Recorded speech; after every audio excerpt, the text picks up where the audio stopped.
राहुल गांधी सरेआम नंगा नाच कर रहे हैं। जम्मू कश्मीर में आतंकवाद के जनक रहे पंडित जवाहरलाल नेहरू, आतंकवाद भिंडरवाला को पैदा करने वाले श्रीमती इंदिरा गांधी, उन्होंने कांग्रेस पार्टी के असली स्वरूप का प्रत्यक्ष रूप से उजागर कर दिया है। इस तरीके से कल CWC की कांग्रेस की बैठक को इसको लेकर कई तरह के दावे किए जा रहे हैं। अब जाकर इस वक्त हमारे साथ बात करने के लिए बीजेपी MLC घनश्याम ठाकुर हैं, जुड़ेंगे, बात करेंगे। घनश्याम जी, CWC की बैठक कैसे देख रहे हैं, क्या कहेंगे? ये कांग्रेस कुछ भी बैठक कर ले, कितना भी फर्जी यात्रा कर ले, परिणाम हम लोगों के यहाँ कहावत है ढाक के 3 पात, कुछ नहीं। और खासकर कांग्रेस पार्टी के एक वरिष्ठ नेता ने, जयराम रमेश जी ने कहा कि हम हाइड्रोजन बम फोड़ेंगे, हाइड्रोजन यूरेनियम बम फोड़ेंगे। उन्होंने कांग्रेस पार्टी के असली स्वरूप का प्रत्यक्ष रूप से उजागर कर दिया है। आपको ज्ञात होगा, जम्मू कश्मीर में आतंकवाद के जनक रहे पंडित जवाहरलाल नेहरू, पंजाब में आतंकवाद भिंडरवाला को पैदा करने वाले श्रीमती इंदिरा गांधी, तमिलनाडु में लिट्टे आतंकवादी को पैदा करने वाले श्रीमान राजीव गांधी जी, और इस देश में कल ही लद्दाख के क्षेत्र में किस प्रकार से लोगों को भड़का करके देश में अराजकता की स्थिति पैदा करने के लिए राहुल गांधी सरेआम नंगा नाच कर रहे हैं। जब भाजपा कार्यालय को लेह में फूंक दिया गया, और बिहार की धरती डॉक्टर राजेंद्र प्रसाद की धरती है, जयप्रकाश नारायण की धरती है। कांग्रेस के लोग, राजीव गांधी जी भूल गए यहां पर लोकतंत्र की जननी है, जहां सम्राट अशोक ने वैशाली की धरती दुनिया को लोकतंत्र देने का, और बौद्ध के ज्ञान की भूमि रही है, और ये कई तपस्वी लोगों का यह भूमि रही है।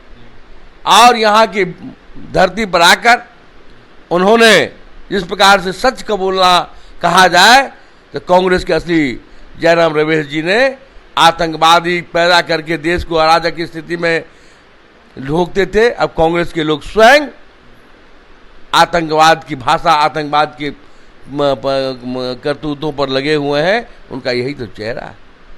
बिहार के लोग नरेंद्र मोदी, नीतीश कुमार जी के विकास मॉडल को, सबका साथ, सबका विकास, सबका प्रयास के मूल मंत्रों के आधार पर यात्रा पर निकल चुकी है।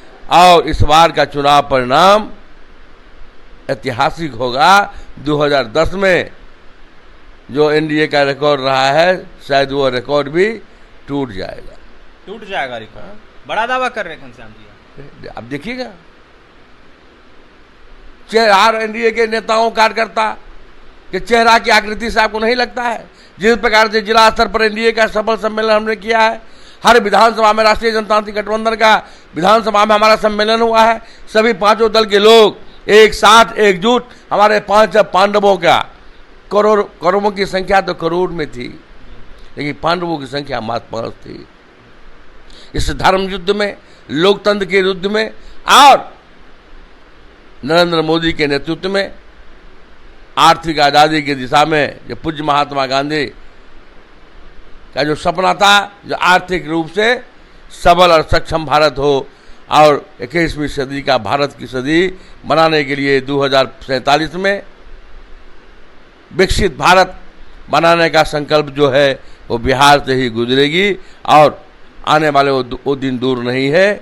जिस प्रकार से सड़क के मामले में, बिजली के मामले में, औषधालय के मामले में, विद्यालय के मामले में, सभी जिलों में मेडिकल कॉलेज, इंजीनियरिंग कॉलेज, ये अपने आप में एक उदाहरण है। घनश्याम जी, इस तरीके से 25 का चुनाव होना है, महागठबंधन के कुछ दल हैं, जैसे राजद पार्टी हो गई, राजद के नेता कहते हैं कि मुख्यमंत्री का चेहरा तेजस्वी यादव होंगे, कांग्रेस को गवारा नहीं है। इसके साथ ही उप मुख्यमंत्री को लेकर सवाल जब उठता है तो मुकेश सहनी कहते हैं कि हम उप मुख्यमंत्री बनेंगे, तो ये भी कहीं ना कहीं कांग्रेस को गवार नहीं। आखिरकार क्या हो रहा है? आरजेडी के लोग तो पहले घर में तय करेंगे तेजस्वी होंगे कि तेज प्रताप होंगे कि रोहिणी आचार्य जी होंगे। उन्हें घर में ही आग लगा हुआ है, जो घर स्वयं जल रहा है उस घर की आप बात करते हैं। जो लैंड फॉर जॉब मामले में चुनाव में जाने से पहले ऐसा न हो कि पिता के पदचिन्हों पर जो आरोपी बेल पर घूम रहा हो भ्रष्टाचार के आरोप में, कुछ स्वतंत्रता संग्राम के आंदोलन में नहीं सदा उन पर हो रही है, कोई जेपी मूवमेंट में कोई उन पर कोई मुकदमा नहीं हुई है, और दोनों शहजादे जो हैं भ्रष्टाचार के मामले में बेल में घूम रहे हैं। इसलिए बिहार की जनता इन भ्रष्टाचारियों के हाथ में सत्ता की बागडोर नहीं देगी। देखिए, बिहार की जनता जो है इन भ्रष्टाचारियों के हाथ में सत्ता की डोर नहीं देने वाली है। आने वाले 25 के चुनाव में 2010 से भी बड़े परिणाम होगा और इससे भी बेहतर परिणाम कहीं ना कहीं एनडीए बिहार में दिखाएगा। ऐसे में देखने वाली बात यह होगी किस तरीके से एनडीए अपना परचम लहराती है। बिहार के 243 सीटों पर घनश्याम ठाकुर बीजेपी एमएलसी थे इस वक्त हमारे साथ, जहां बीजेपी के fire brand MLC Ghanshyam Thakur ने विपक्षी दलों को निशाने पर लिया है और ऐसे में आतंकवाद को बढ़ावा देने का आरोप कांग्रेस पार्टी पर लगाया है। क्या कुछ कह रहे थे? तो भाई आरोप कहां? जम्मू कश्मीर अब ये साबित हो गया ना, नेपाल भी भारत में विलय करने के लिए तैयार था। ये हम नहीं कर रहे हैं। कांग्रेस पार्टी के वरिष्ठ नेता पूर्व राष्ट्रपति स्वर्गीय प्रणब मुखर्जी जी ने अपने पुस्तक में लिखा है। सच्चाई तो सामने में आ रही है।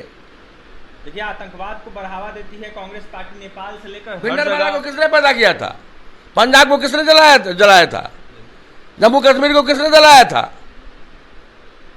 और आज तमिलनाडु में लिट्टे आतंकवादियों को पैदा करने के कारण राजीव गांधी की हत्या हो गई।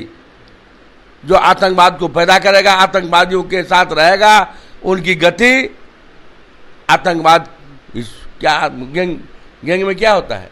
अपराधी गैंग में क्या होता है? बच्चों की लड़ाई में एक अपराधी दूसरे अपराधी को मारते हैं। ये अपराधी का ये लोग समाज से भी नहीं है, ये राजनीतिक दल नहीं है। ये तो अपराधियों भ्रष्टाचारियों का एक गठबंधन है। इस गठबंधन के ये लोग मुखिया हैं।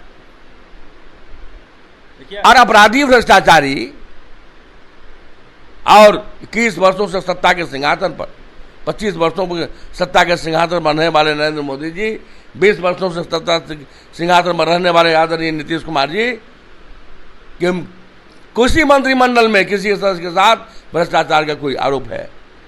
बता पे कोई दाग है क्या? देखिए, ना पीएम मोदी पर आरोप है, ना नीतीश कुमार पर आरोप है। अगर आरोप है तो वो है कांग्रेस पार्टी के नेताओं पर। और आतंकवाद को बढ़ावा खासकर कांग्रेस पार्टी देती है। जहां भी हमला हुआ, जहां भी आतंकवाद को बढ़ावा दिया जाए, वो कांग्रेस पार्टी ही कहीं ना कहीं बढ़ावा दे रही है। बातें घनश्याम ठाकुर ने कही है। क्या कुछ कहते बीजेपी एमएलसी घनश्याम ठाकुर, आपने सुना है।